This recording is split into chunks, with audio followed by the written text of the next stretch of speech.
The wind moved like a slow knife across the ruined plain. Ash fell from the sky in thin gray threads. It did not fall fast. It drifted soft and steady, as if the world itself were tired and ready to sleep. Between broken walls and burned machines, an alien woman walked alone. Her steps were unsure. Her silver skin had lost its shine. She held her side with one hand, and her fingers were slick with a faint glowing fluid. Every breath hurt. Every heartbeat felt like glass. She knew what was inside her. She knew it too well. It was a poison her people had made for war. Her people had called it clean. They had called it smart. It found a path inside blood and followed it, turning strength into smoke. No human doctor could stop it. No human filter could catch it. Only her kind understood it, and even then the cure required things the enemy did not own. Their heat, their light, their song. Far from her home, far from her sisters, she carried the poison like a burning secret she could not put down. The field had once been a city edge. Now it was a gray skeleton. A road cut through, but the road had holes like missing teeth. She kept to the edge because the main path made her feel watched. Her sight was not right. The world shivered at the edges. The tall black shapes might be trees or poles or the frames of old drones. She could not tell. She wanted to lie down. She wanted to let the ash cover her face, but some small piece of her kept saying, "Walk, one more step, one more breath."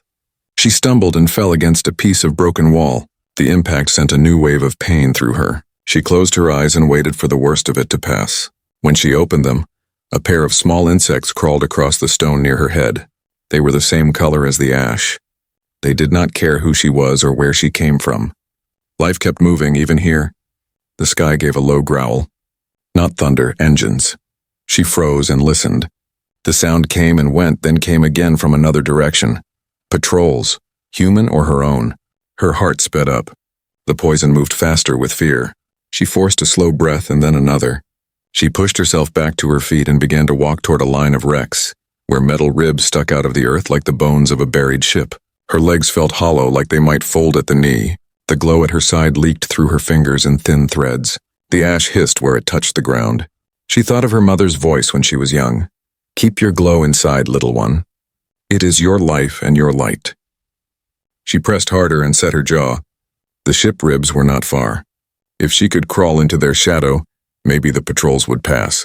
Maybe she would be allowed to die in quiet. She reached the wrecks and fell to her knees. The space between two curved plates became a small cave. It smelled like dust and old fuel.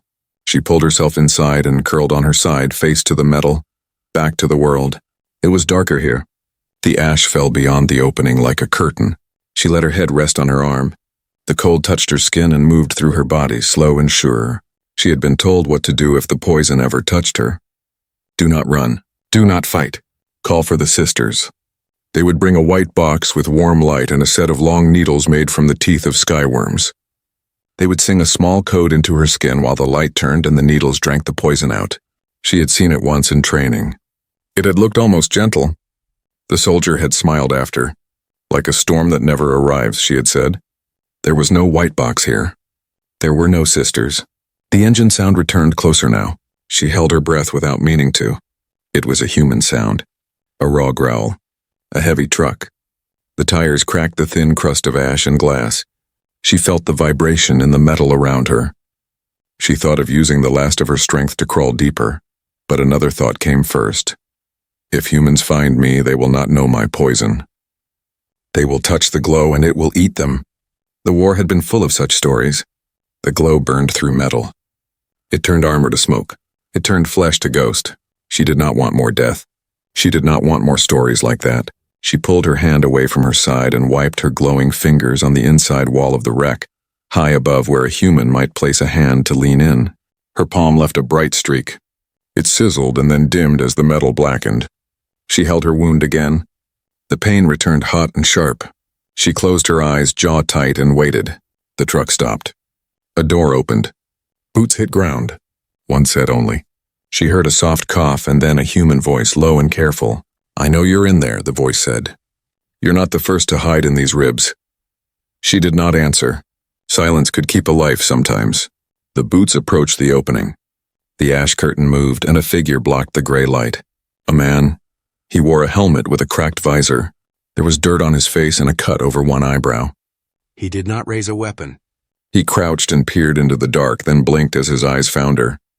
"You're hurt," he said. She stared back, eyes flat. "Go away," she whispered. Her voice sounded smaller than she felt. "It is not safe." "I believe you," he said. He glanced at the glow between her fingers, then looked at the wall where the bright streak had eaten the metal. His mouth tightened. He did not step back. "Can you move?" she thought. She could move a little. She could also fall and not rise again. "No," she said finally. He nodded once. "All right." He reached up and unclipped his rifle. He laid it on the ground outside the opening where she could see it. He raised both hands, palms out. "My name is Kane," he said. "I'm alone." Names were important in her culture. A name was a shape for trust, but names from enemies were tricks as often as gifts. She watched his hands. They were scarred. They shook a little, not from fear, she could tell the difference, but from weariness. "Do not touch me," she said. "I won't," he said. "But I'm going to lift you. If I don't, you'll die here in the cold." He looked up at the sky. "And the scouts will sweep this area soon. They always do after noon." He checked his watch. "It's 2 hours past." She frowned. The words were simple, but they did not match the war stories she knew. In the stories, humans did not count time for aliens. They did not lay down guns. They did not speak like soft rain. "I am your enemy," she said. He gave a tired half-smile. "Maybe," he said. "But you're also bleeding to death." The poison moved again. She felt it reach for her heart like a shadow hand. She swallowed hard. If he touched her, the glow would find him. If he did not touch her, she would die alone in ash. Both paths ended in dark. She tried to think of a third path. Her head ached. Her ribs hurt. Ash tickled her throat. "Do you have a heat source?" she asked. "I've got a stove and blankets in the truck," he said. "Water, medkit, nothing that will mean anything to whatever that is." His eyes flicked to her wound, then to her face. "But I can carry you there. You can tell me what not to do." Her people taught a saying, "When the bridge is burning, choose any shore." She closed her eyes a moment. When she opened them, she nodded once. He moved in slow. He kept his hands away from her side. He slid an arm under her shoulder blades, another under her knees as if she were a human woman and not a soldier from the stars. She felt the warmth of him through his rough jacket. She smelled oil and metal and something like cinnamon gum. The world tilted as he lifted. The pain roared. She bit down on it and did not scream. They moved through the ash curtain into pale light. The truck waited, paint-scorched, windows clouded from old heat. He carried her to the open door, set one foot on the step, then the other, and eased her into the back where a bedroll lay across a strip of seats. He moved with care. He breathed through his mouth like a man who did not want to make more sound than he had to. Inside, the air was warmer. There was a small metal box bolted to the floor with a vent pipe sticking through the roof. A tiny flame danced behind a grid. He turned a dial and the flame grew. He took a blanket and laid it near her, but not on her. He did not ask to see the wound. He sat on the floor across from her and let his back rest against the wall. He pulled off his helmet. His hair was short, too short to hold Ash. He looked at her with a steady, sad focus. "I won't ask questions," he said. "Not yet," she tested her breath. The warmth softened the sharp edges of the cold. Her fingers were numb from holding pressure. She did not dare let go. She could feel the poison like a bright thread inside her, weaving paths it should not walk. "Why?" she asked. The word was small, but it held a whole world of meaning. "Why no gun? Why carry me? Why stay?" He stared at the flame for a moment. "Because my unit is gone," he said. "Because I've seen too many people die. Because I'm tired of throwing bodies on a fire and calling it victory." He looked at her again. "Because you are somebody's child." A long time passed in a short space. The tiny stove ticked. Wind scraped the truck's skin. Somewhere far away, a machine cried out and then went quiet. She thought of her mother again. She thought of the white box and the needles. She thought of the sister's song. She thought of the stories that made this man her enemy. Stories with black and white lines with no room for warm hands or small flames, or simple words like, "because." "You should keep the truck moving," she said. "Patrols follow still things." He nodded. "We will." He stood, reached to the front, and turned a key. The engine caught with a heavy cough. The truck trembled. He looked back at her. "Tell me where to put my hands if you pass out," he said. "Tell me what not to touch." She swallowed. Her mouth was dry. Her voice was thin. "Do not touch the glow," she said. "Do not touch my blood." His mouth twitched. "All right," he said. He set the truck in gear. The wheels began to roll. The ash outside turned from a curtain into a river. The wrecked field started to slide by, slow at first, then faster. He kept one eye on the road and one on her. She lay back and watched the roof. The metal above her head had a small dent in the shape of a fist. She focused on it. She followed the curve. She counted slow, 1, 2, 3. The poison hated slow. Slow was the only tool she had. Her name, she thought, was not a name a human should hear, not yet. She held it close. She held her light inside. She held the pain like a cup she could not spill. The truck carried them deeper into the gray, somewhere in that moving ash. In that strange small room with a stove flame and a human who laid down his gun, a question took root. What kind of enemy counts your breaths with you? She did not know the answer. She only knew the world had shifted just a little, and she was still alive. And for now, that had to be enough. The truck rolled through the dead plain for hours. Its wheels crushed bones of machines and glass sand that once was a road. Inside, the air shook with every bump. The alien woman lay in the back seat, her breath slow and uneven. Sometimes she saw the stars move in her blurred eyes, though it was only dust dancing under the small roof light. The human, Kane, drove in silence. His hands never left the wheel. The sound of the engine was steady, but she felt every beat of it inside her body. Her side burned. The poison moved deeper. She could feel its pulse answering her heartbeat, as if it had learned to mimic her life. She turned her head slightly and saw him through the half-open space between the seats. His back was straight, his jaw tight, a human soldier carrying an enemy who could kill him with one drop of blood. She could not understand it. Once her teachers had said humans are chaos with legs. They build peace only to see what war feels like. She had believed that all her life. But this Kane, did not fit. He did not speak like an enemy. He did not even wear his helmet now. His face was calm, his eyes tired, but there was no hate in them. The truck stopped. The sudden silence felt strange after so many hours of motion. Kane turned off the engine and said softly, "We're here." She blinked and saw a dark shape in the distance, a broken ship half buried in black sand. Its hull was cracked open, one side melted from old plasma fire. The ship's skeleton leaned like a wounded beast against the rocks. A thin stream of light came from an opening near the back. He stepped out and came around to her door. The cold rushed in. "I need to move you," he said. She wanted to tell him no, but her voice was weak. The air burned her lungs. She gave a faint nod. Kane lifted her again with the same careful strength. His hand stayed clear of the glowing wound. His coat brushed her shoulder. She could feel his heartbeat steady and warm, even through the layers of fabric. For a moment, the world did not seem so cruel. Inside the wrecked ship, the air was warmer. Small machines hummed faintly in the shadows. The space was narrow but neat. Metal crates stacked in lines, a stove near the wall, and a thick blanket spread over a makeshift bed. It was clear he had been here for some time. He laid her down on the blanket. "This was an old transport ship," he said, as if talking to himself. "I fixed up part of the engine room. The heat still works mostly." She turned her head toward him. "You live here?" "Sometimes," he said. "When I need to disappear." The word disappear made her uneasy. "You hide from your own kind?" He gave a small, tired laugh. "From everyone, really." He poured water into a tin cup and handed it to her. "Drink slow. You'll choke if you rush it." She looked at the cup. "Water won't help." "Maybe not," he said, "but it won't hurt either."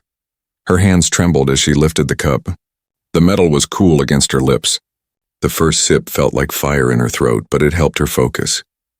Kane sat down beside a small table filled with tools, wires, and bottles. He picked up a small light scanner and aimed it at her wound. The device beeped, showing shifting colors. "What are you doing?" she asked sharply. "Trying to understand what's killing you," he said. "You can't," she replied. "It's not something your kind can fix." He didn't look away from the screen. "Maybe not, but maybe I can learn something before it's too late." Her eyes narrowed. "Why, what do you gain?" He sighed. "I don't know.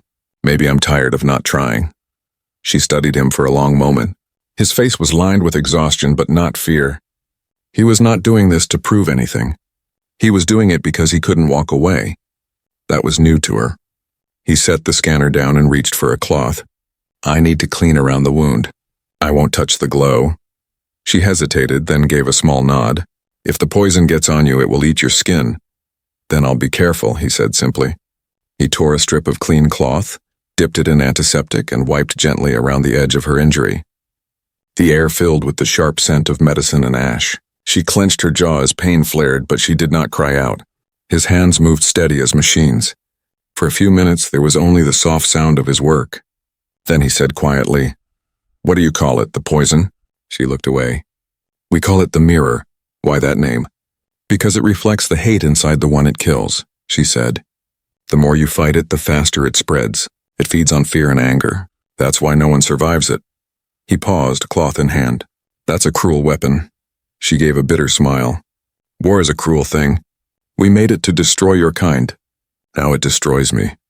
Kane leaned back, staring at the floor. The stove's small flame flickered in his eyes. "Your people really hate us that much?" She closed her eyes. "Hate is not the word. It is duty. We were told humans ruin everything they touch. We believed that if we erased you, the galaxy would be cleaner." "And now?" he asked softly. She opened her eyes and met his gaze. "Now I see a man who could have left me to die but didn't." Silence filled the room again. The fire cracked softly. Somewhere in the distance, the wind howled through a broken vent. Kane stood and poured himself a cup of water. "My people said the same things about yours," he said. "That you were monsters. That you didn't feel pain, didn't have hearts. Funny how both sides were wrong." She tilted her head. "Do humans often doubt their own kind?" "All the time," he said with a weak smile. "It's how we survive." He moved toward a small storage box and took out a vial filled with pale blue liquid. "This isn't much, but it might slow the infection. It's meant for humans, though. I don't know what it'll do to you." She watched him twist the cap. "If it kills me faster, at least it ends the pain," she whispered. Kane frowned. "That's not the goal." He held up the vial.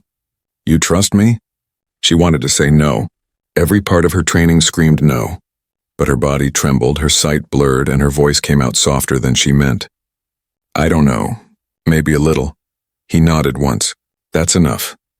He filled a small injector and pressed it near her shoulder, far from the wound. The needle hissed softly. She flinched, but the liquid flowed quickly. For a moment, nothing happened. Then her body tightened, and a shock like ice spread through her veins. She gasped. Kane grabbed a towel and pressed it under her head. "Breathe. It's okay. It's just reacting." She forced air into her lungs, shaky and uneven. After a minute, the cold faded. Her heartbeat steadied. The pain was still there, but softer now, as if it had moved further away. She stared at him, confused. "You did something." He smiled faintly. "Maybe your body just needed a little help." "You risked killing me," she said. "I risked a lot of things today," he replied. "Guess I'll keep the list going." Her eyes softened. "You are strange, Kane," he chuckled. "You have no idea." She looked around the small space again, the flickering flame, the soft hum of the machines, the quiet calm between them. It felt like the first safe place she had known in years. Outside, the storm began to rise again, wind howling through the cracks of the ship. Kane stood and secured the doors. "We'll stay here tonight. You need rest." She closed her eyes. "If I sleep, the poison might spread faster." "Then I'll watch," he said. She opened one eye. "You will watch your enemy?" He smiled faintly. "Until you stop being one." For the first time, she did not argue. Her breathing slowed, her body relaxed. As sleep pulled her under, she heard him humming softly. A human song, slow and low, like a lullaby for the broken. And in that dying light, she thought one last strange thought before darkness claimed her. If this is what humans are truly like, then maybe the stories were wrong. The storm howled outside, but inside the wrecked ship, a fragile peace held, made of flickering fire, human warmth, and the faint glow of alien blood that refused to die. The morning came pale and cold. Gray light slipped through the cracks of the wrecked ship, touching the walls like fingers of smoke. The small stove had burned low in the night, and the air smelled faintly of metal and dust. The alien woman, whose name Kane still didn't know, opened her eyes slowly. For a moment she forgot where she was. The hum of the ship's broken system sounded like a heartbeat that wasn't hers. Then she remembered the poison, the human, the shelter. She lifted her head and saw Kane sitting near the door, rifle across his knees, watching the horizon through a small gap. He hadn't slept. Her body ached less, though the glow under her skin still pulsed faintly. The blue liquid he had given her hadn't cured her, but it had slowed the poison's hunger. She could feel it waiting, patient, clever, like a predator that knew she couldn't run forever. "You stayed awake," she said softly. Kane turned, a faint smile tugging at his tired face. "Didn't trust the weather," he said. "Or the ghosts." "Ghosts?" He nodded at the walls. "Old machines, old memories. This ship carried soldiers once. Maybe they still walk around when the wind blows." She tilted her head. "Humans believe in ghosts?" "Only when we can't explain what's broken," he said, and gave a small shrug. She watched him quietly for a long moment. His eyes were red from lack of sleep, but he still sat straight, alert. She didn't understand how he could care for someone who might kill him by accident. She barely understood why he had saved her in the first place. "Why did you become a soldier?" she asked suddenly. He didn't look surprised by the question. He rubbed his thumb along the rifle's edge. "Because I thought I was helping my people. I thought we were the good ones. And now I think everyone tells themselves that same story," he said softly. His words made something twist in her chest. She had been raised on stories too. Stories of human cruelty, of planets burned, of oceans poisoned by their greed. But this man didn't seem cruel. He seemed tired. She realized then that maybe there were stories she hadn't heard, stories that made her people look different in human mouths. He stood and stretched, his joints cracking quietly. "How are you feeling?" She shifted slightly, wincing. "The fire in my blood sleeps." "But it is still there," he nodded. "Then I want to understand it better." Her eyes narrowed. "Understand?" He pointed toward a small table where a few tools and containers were lined up neatly. "If I can see what it's doing, maybe I can find a way to stop it." "You think your science can defeat a weapon made from life itself?" she said, her tone sharp. Kane met her gaze evenly. "Maybe not. But sitting here doing nothing feels worse," she hesitated. No one outside her species had ever been told how the mirror worked. It wasn't just a poison. It was a creation of pride born from their deepest shame. But Kane had risked his life to save hers. He had given her his shelter, his water, even a little warmth from his stove. Maybe he deserved the truth. "Fine," she said quietly. "I will tell you what it is." Kane pulled a small notebook from his jacket pocket and sat cross-legged on the floor. "I'm listening." She took a slow breath. "The mirror was made long before I was born. My people fought among ourselves before we ever met humans. We made the poison to punish traitors, those who shared our secrets. It doesn't kill fast. It makes you watch yourself fade. It turns your own body against you. Every cell, every drop of blood begins to fight itself. There is no cure because the poison is not foreign, it becomes you." Kane frowned slightly. "You said your kind can survive it, though," she nodded. "Yes, there are ways to calm it, to make the body forget the command to destroy itself. But only our healers know how.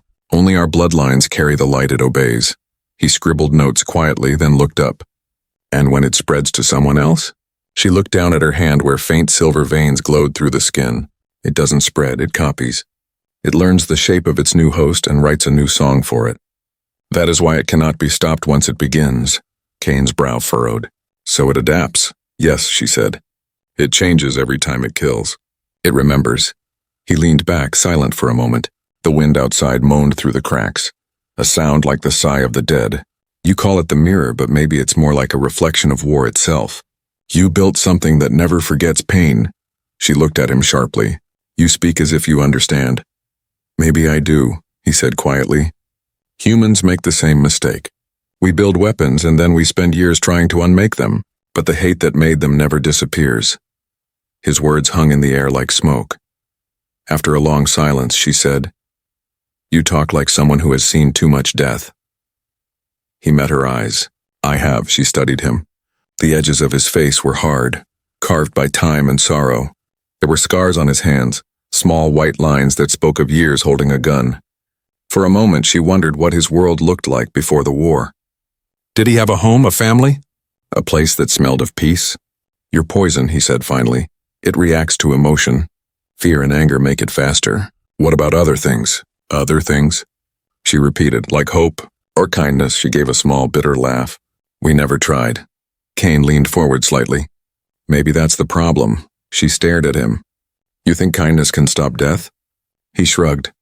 Sometimes it's the only thing that does. She didn't answer. His words echoed inside her, strange and uncomfortable. Her kind saw emotions as dangerous, but this human treated them like tools, like fire that could burn or warm depending on how it was held. He stood and walked to the table. "I want to take a small sample of your blood," he said, "to see what it does when mixed with mine." Her body stiffened. "You cannot," she said firmly. "It will kill you." "Maybe," he said calmly. "But if it reacts differently, we might learn something." She shook her head. "You are reckless." "Maybe," he said again. "But sometimes that's how you find answers." Before she could argue further, he picked up a small sterilized blade and pricked his thumb. A drop of human blood, dark red, slid onto a glass plate. Then, using a small tool, he took the faintest trace of her glowing blood from the cloth that had covered her wound. The two drops met, and the reaction was immediate. The air shimmered. The glass vibrated softly, glowing from within. Her breath caught in her throat. The colors shifted, red turning gold, silver turning blue. Then the glow vanished as quickly as it came. The glass was unbroken. Kane stared, eyes wide. "It stopped," he whispered. "It shouldn't have," she said. He looked up. It didn't destroy either of them. They balanced. Her mind raced. The mirror never balanced. It only consumed.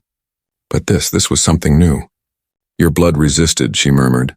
"Maybe it didn't fight it," Kane said softly. "Maybe it accepted it." She looked at him in disbelief.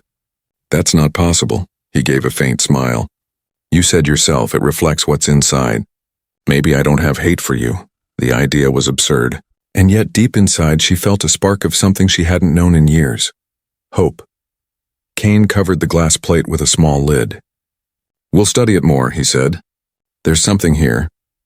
She leaned back, exhausted but awake in a way she hadn't been since the war began. "You risked everything for this," she said. He smiled faintly. "What's the point of surviving if we stop trying to heal things?" For the first time she smiled back, weak, uncertain, but real. "You are a strange creature, human. And you," he said, "are not what I was told to hate." The silence that followed was different this time. Not heavy, not afraid. It was the quiet before something new. Outside, the storm began to fade. The gray clouds pulled apart, and faint sunlight touched the horizon for the first time in days. Inside the wrecked ship, two enemies sat side by side, staring at a small glass plate where human and alien blood had met and refused to destroy each other. Neither of them spoke it aloud, but both felt it for the first time. The poison might have shown a path to something greater than war. The sun hung low, a pale circle behind clouds of dust. The light that managed to slip through was weak and colorless, turning everything into shades of gray. The old wreck creaked with the slow rhythm of the wind, like a living creature breathing in its sleep. Inside, Kane worked quietly at the small metal table. His hands moved with steady care, arranging bottles, tools, and the small glass plate where their blood had mixed the night before. The air smelled faintly of metal and smoke from the tiny stove. The alien woman, her name still a secret she had not shared, watched him from the blanket. Her strength was returning, though the poison still coiled deep inside her veins, waiting. The blue medicine had slowed it, but not stopped it. The faint silver glow under her skin pulsed like the heartbeat of something alive and hungry. She studied him as he worked. Humans were strange creatures. They made war with one hand and built life with the other. Kane was no exception. He moved like someone used to building things out of ruins. His tools were mismatched, his equipment old, yet his focus was sharp as any machine. "What are you doing?" she asked at last. Kane didn't look up. "Trying to figure out how your poison thinks." Her brow furrowed. "Thinks? It does not think. It reacts," he nodded slightly. "Then it reacts like a living thing. Maybe that's close enough to thought." She frowned. "You talk as if it has a mind." "Maybe it does," he said. "You said it learns, adapts, changes. That's more than most weapons." She tilted her head. "You sound as if you pity it." He gave a small smile. "Maybe I pity anything that was made for killing." For a moment she said nothing. The hum of the small heater filled the silence. Then she asked softly, "You have killed before, haven't you?" Kane's hand stopped moving. The silence deepened. "Yes," he said quietly. "Too many times." "Then why do this?" she asked. "Why help me?" He looked up, his eyes dark and tired. Because I know what it feels like to be dying for someone else's cause. Her throat tightened. There was something in his voice she hadn't heard before, a kind of old pain, deep and quiet, the kind that no battle report could describe. She looked away. Kane stood and stretched his back. The blood test yesterday showed something, he said. Your poison in my blood. They reached a balance. It didn't destroy either side. Yes, she said slowly. That should not have happened. I think your poison reflects hate, like you said. Maybe when there's no hate to reflect, it doesn't know what to do. She raised an eyebrow. So your plan is to defeat it with emotions? He grinned faintly. Not emotions. Biology.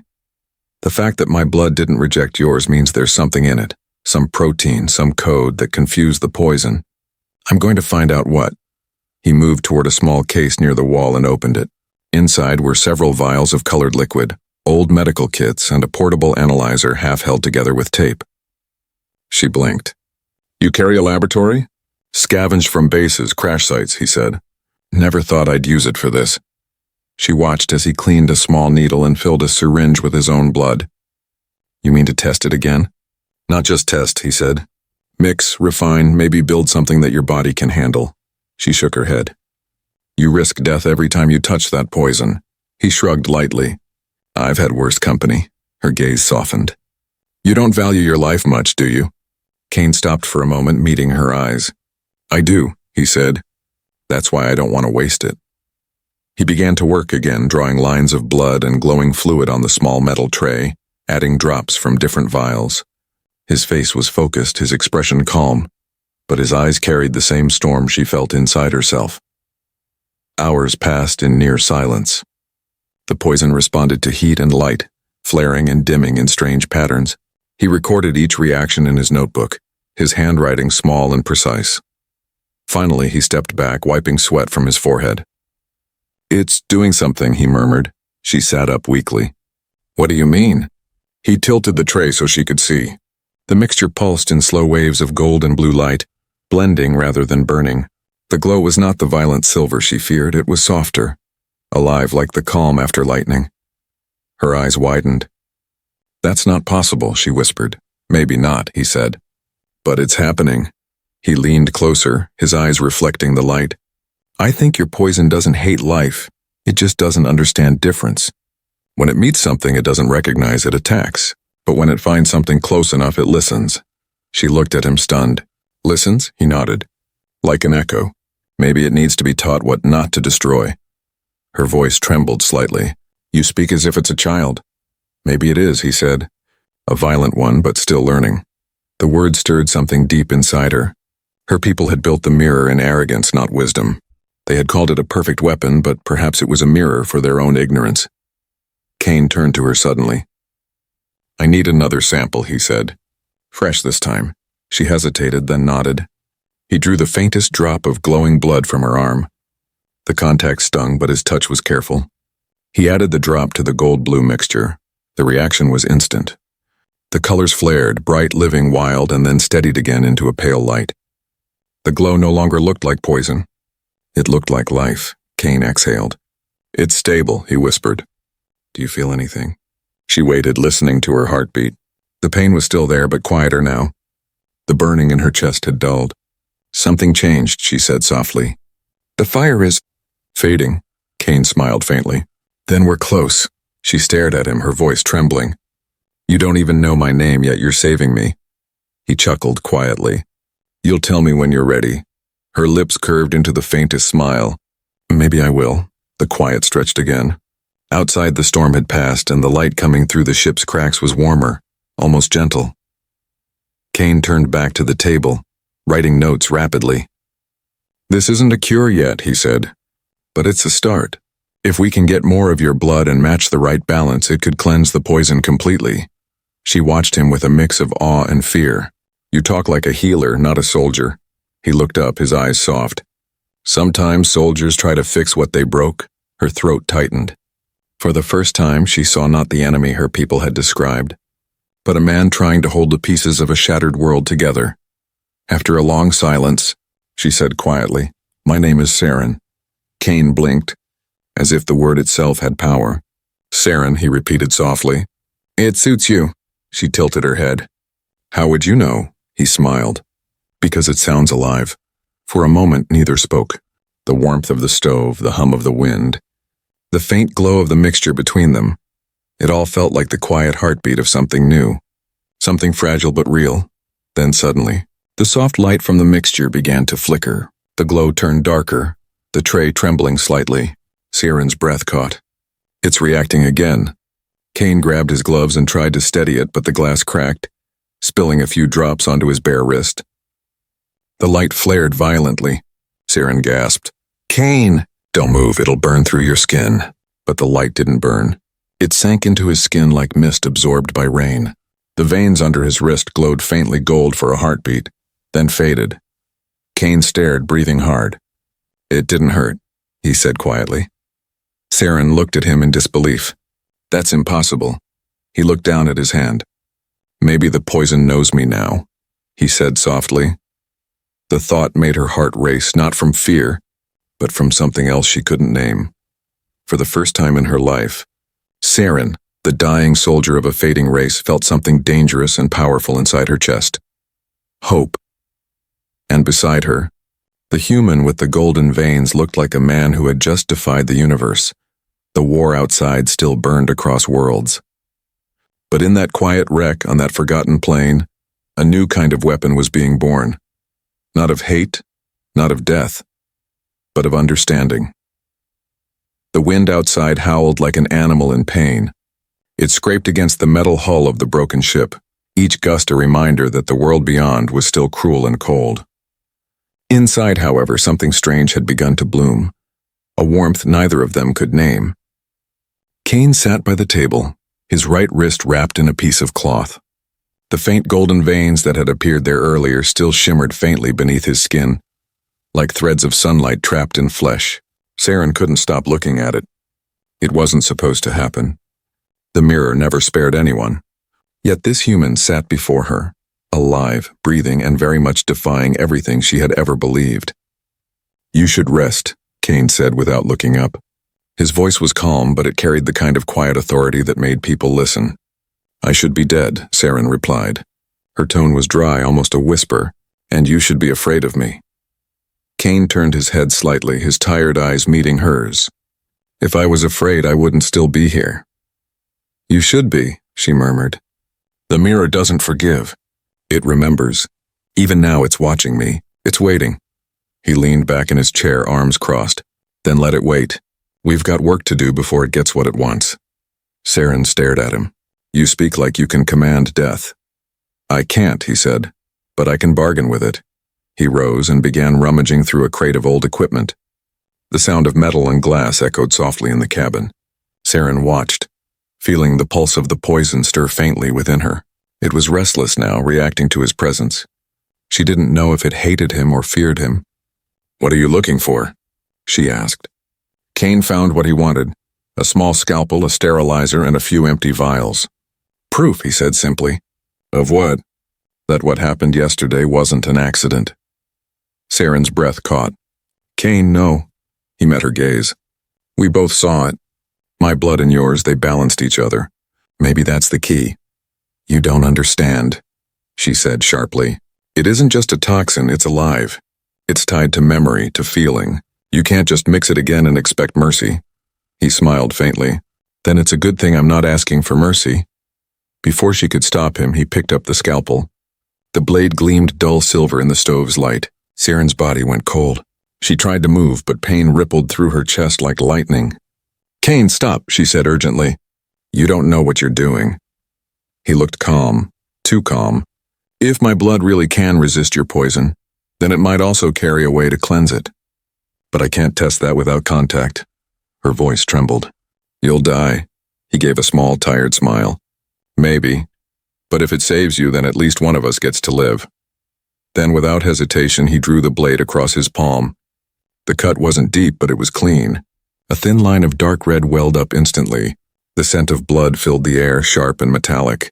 Saren froze, her heart pounding so hard it hurt. You fool, she whispered. Do you want to become what I am? Kane ignored her. He reached toward her and held out his bleeding hand.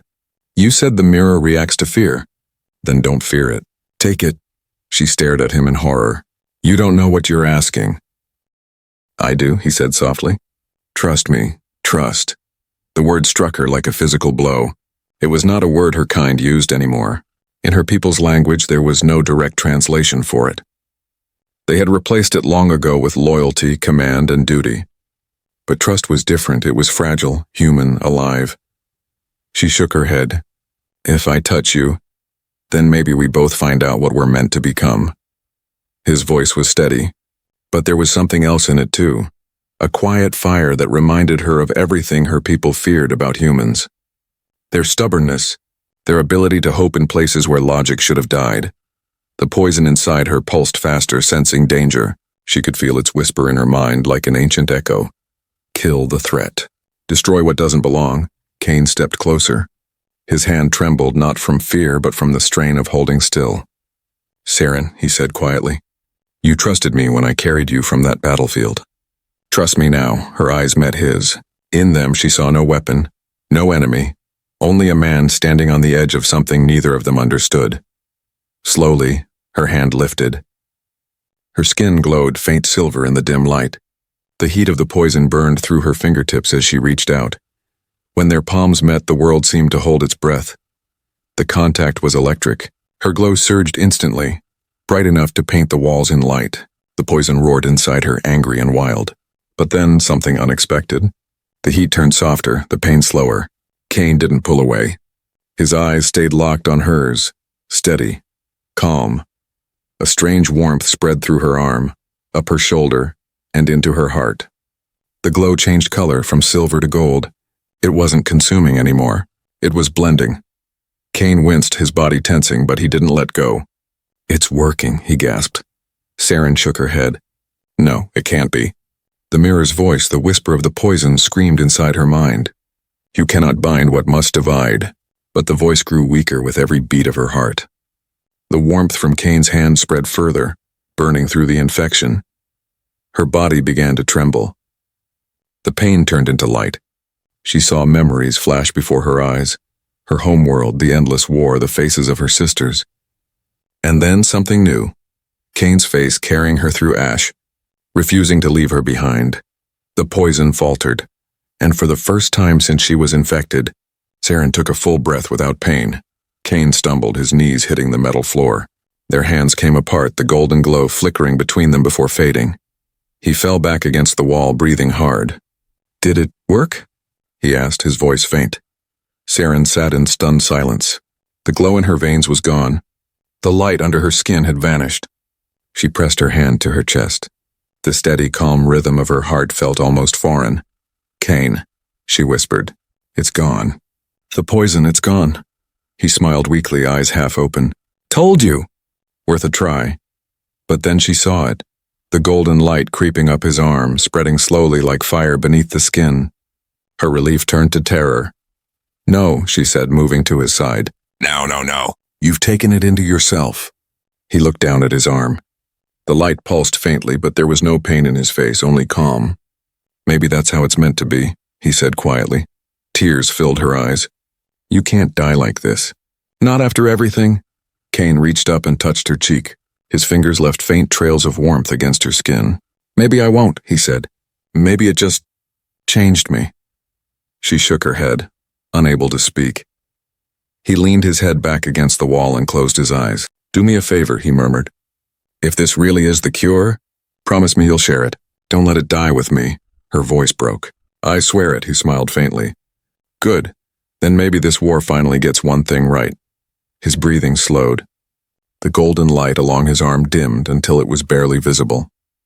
For a moment, Saren thought he was gone, but then she felt it.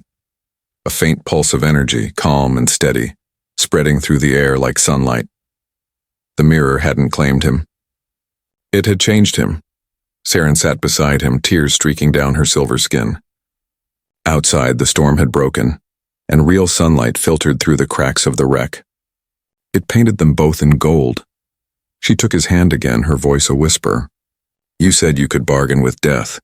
I think you just won. And for the first time since the war began, the world felt quiet. Not because it was dead, but because something alive had been born in the silence. Something human. Something greater. A cure. The light of dawn crawled slowly over the horizon, painting the ruins in soft gold.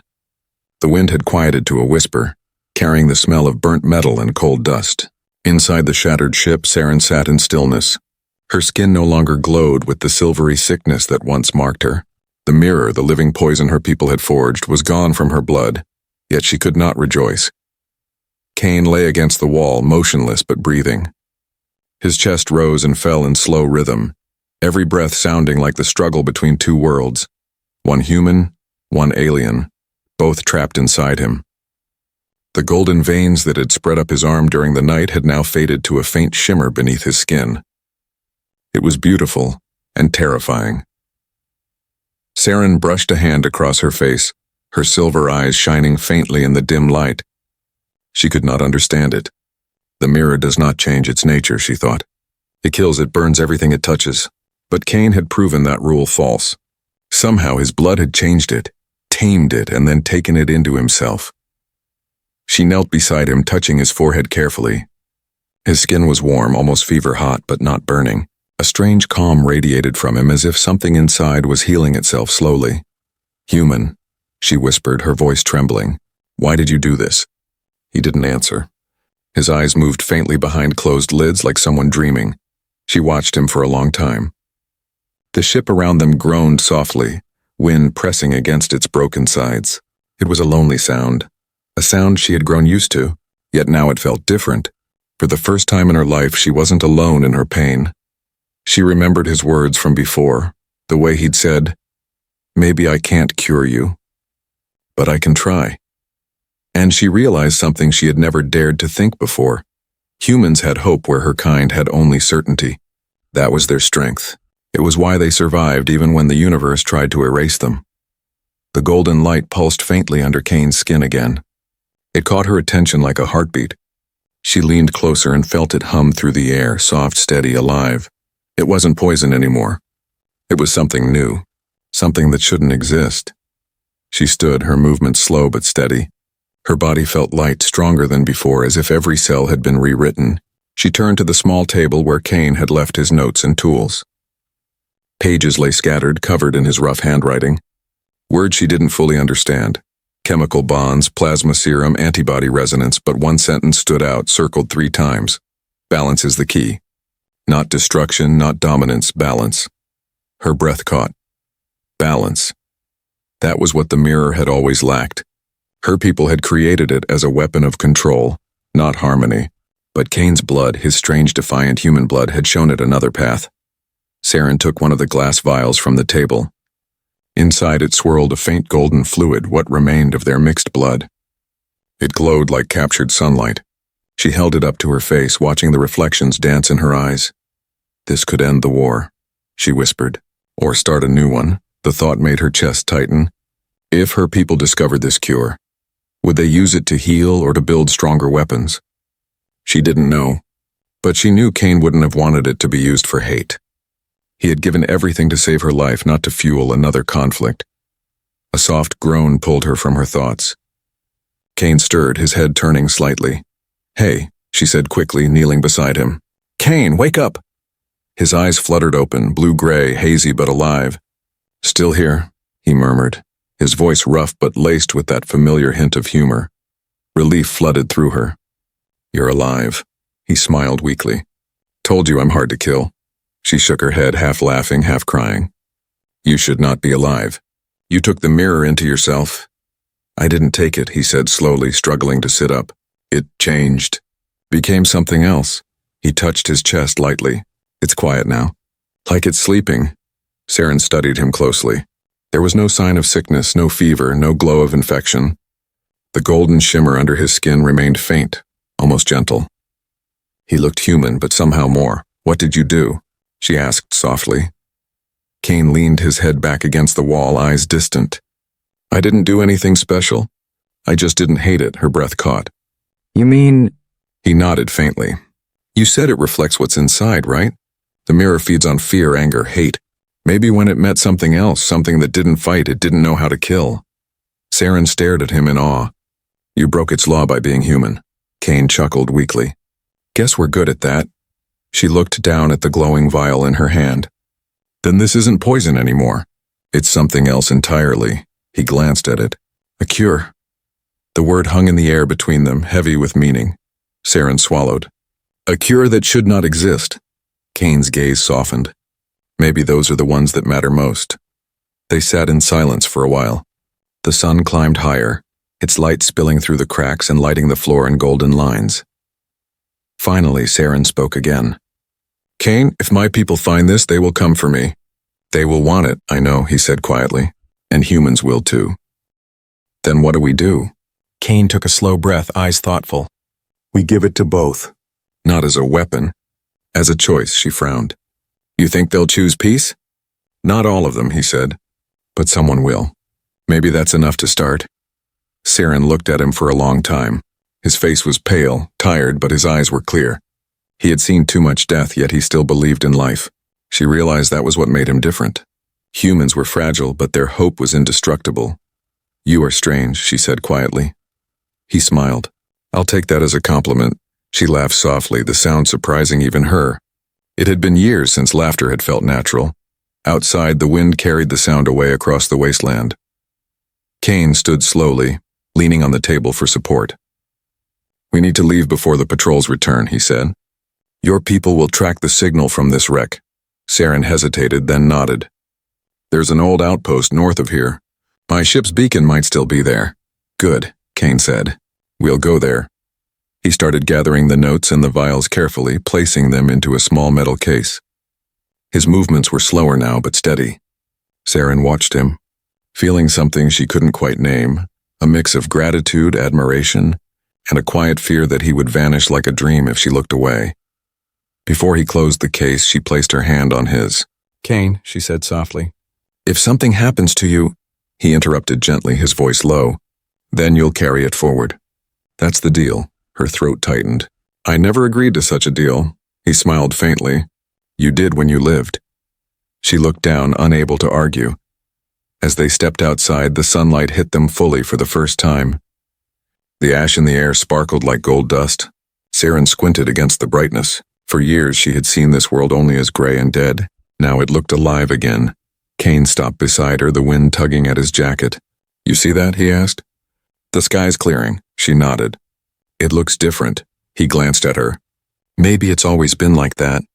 Maybe we're the ones who changed. Saren smiled faintly. Perhaps. They began walking north, their shadows stretching long behind them. The metal case in Kane's hand glimmered faintly in the light, a fragile promise carried between two enemies who had somehow found peace. For a while, neither spoke. The only sound was the crunch of their boots on the sand. Then Saren whispered almost to herself, The poison learned to heal. Maybe we can too. Kane looked at her, his expression soft. That's the idea. And as the sun rose higher over the broken world, a strange truth settled in Saren's heart. The war might not end today, or even tomorrow, but somewhere in this forgotten place, a cure had been born, not just for her body, for all of them. The sky was the color of pale fire, gold burning into white as the two suns began to rise together. A soft wind drifted over the dead plains, carrying with it the faint scent of rain. For the first time in years, Saren felt it. Not the poison's cold whisper, but the living air of a new dawn. Behind her lay the wreck of the old ship, half buried and silent, its shadow long across the sand. That was where Kane still rested. She stood beside him, her cloak fluttering weakly in the wind.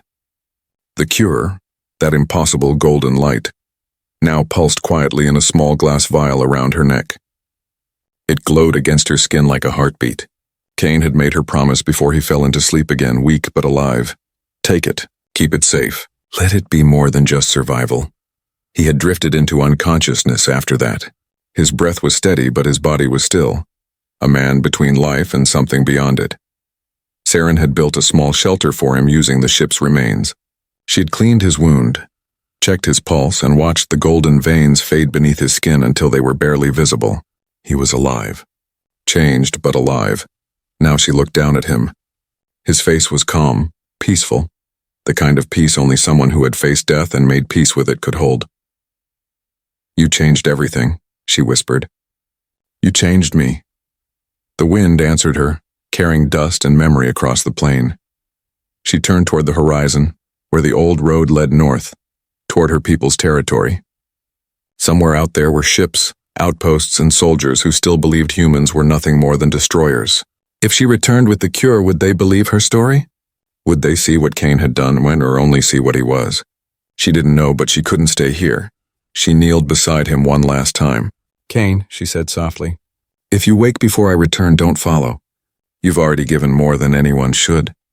Her hand hovered over his, and for a moment she almost took it. But she stopped herself. It wasn't time for goodbyes. Not yet. She stood, her shadow long and thin across the sand. The vial around her neck glowed brighter for a moment, as if it understood what she was about to do. Then she began to walk. The journey north took 3 days. She traveled through canyons of glass and stone, over ridges where old battle machines rusted in eternal silence. The ghosts of war were everywhere, broken helmets, melted flags, names half buried in ash. Each night she lit a small fire and studied the vial. The golden light inside never dimmed. It pulsed gently, almost in rhythm with her own heart. Sometimes she thought she could feel Cain's warmth through it, a distant echo of his strength. On the second night, as she rested beneath the ruins of an old comms tower, a sound reached her ears and faint at first, then clearer. Engines, patrols, her people. Saren pressed herself against the cold metal and watched through a crack.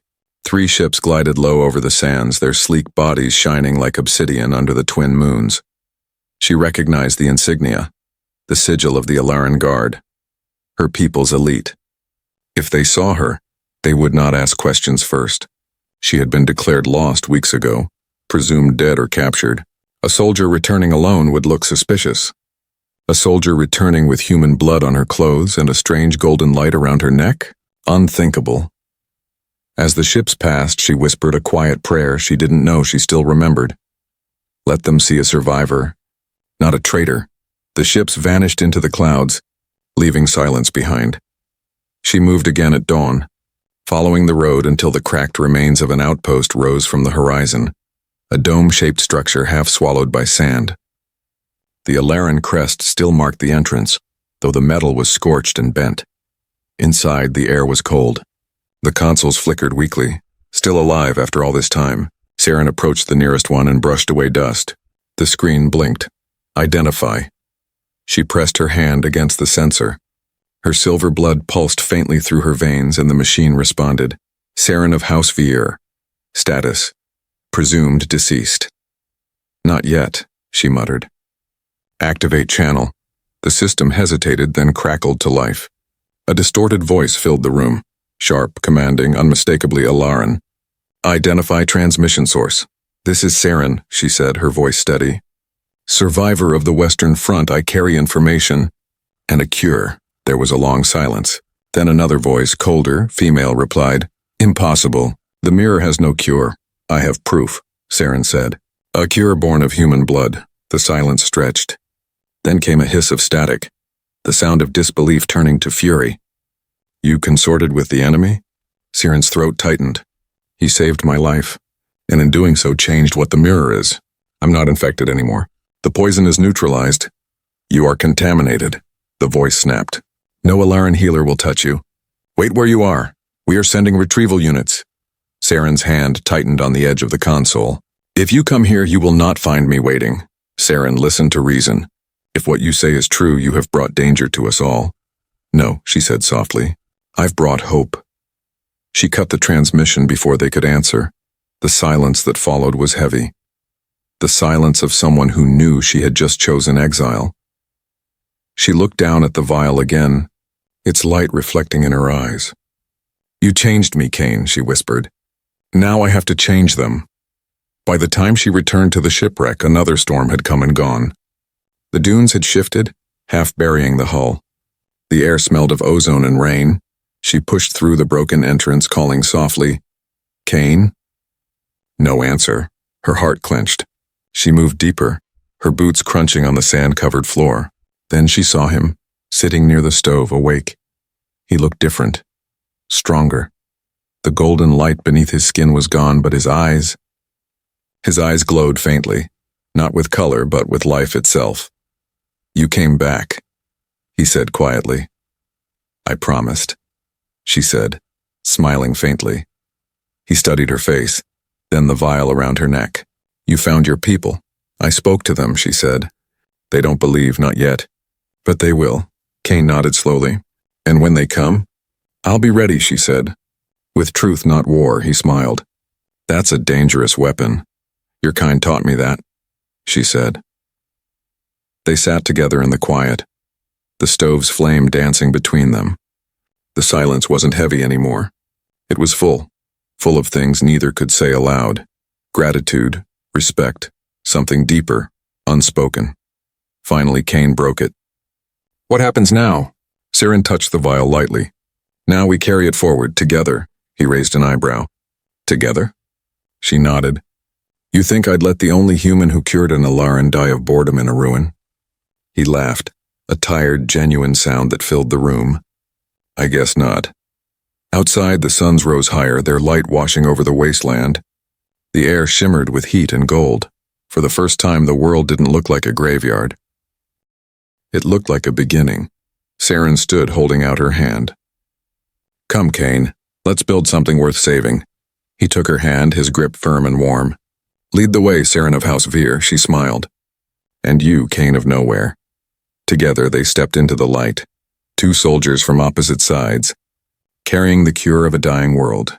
Behind them, the wrecked ship fell silent, the last echo of war fading into the wind. Ahead of them stretched the unknown, vast, bright, alive. And for the first time in the long history of two worlds at war, the future no longer smelled of ash. It smelled of hope.